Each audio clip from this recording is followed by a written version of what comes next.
बड़ी खबर आपको बता दें, गृह मंत्री अमित शाह ने बड़ा बयान दिया है। उन्होंने 130वें संविधान संशोधन से जुड़े सवालों पर कहा कि जब उनके ऊपर आरोप लगा था तो उन्होंने दूसरे ही दिन इस्तीफा दे दिया था। जमानत मिलने के बाद भी उन्होंने पद वापस नहीं लिया था और जब निर्दोष साबित हुए तब उन्होंने पद ग्रहण किया था। यह बात कही है अमित शाह ने।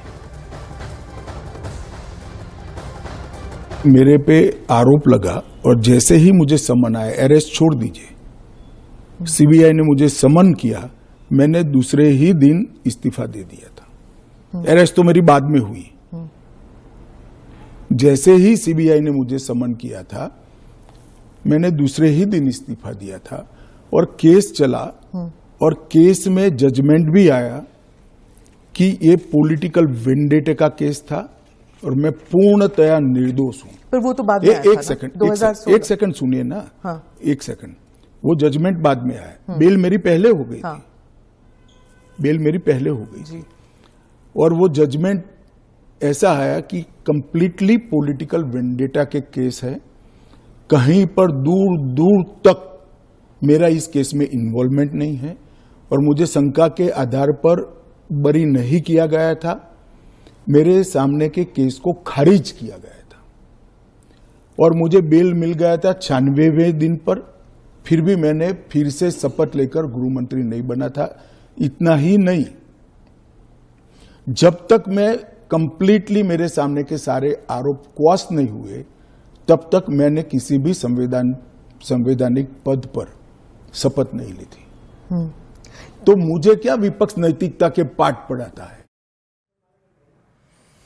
इस बीच आपको बता दें, नए बिल पर अमित शाह ने जो बयान दिया उसके बाद अब ऑपोजिशन लगातार हमलावर है। एआईएमआईएम के ओवैसी और समाजवादी पार्टी प्रमुख अखिलेश यादव ने केंद्र सरकार पर हमला बोला है।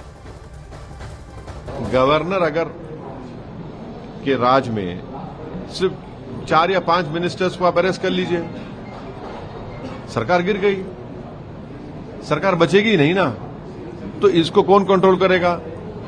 यूनियन टेरिटरी में तो पूरा होम डिपार्टमेंट सेंट्रल गवर्नमेंट के पास रहता है। पूरा होम डिपार्टमेंट जो वो तो सेंट्रल गवर्नमेंट के पास रहता है, चाहे वो पुडुचेरी हो, दिल्ली हो, अब आप JNK ले लीजिए। तो फिर इंडिपेंडेंस कहां रहा? आप तो कंट्रोल करेंगे ना इनको।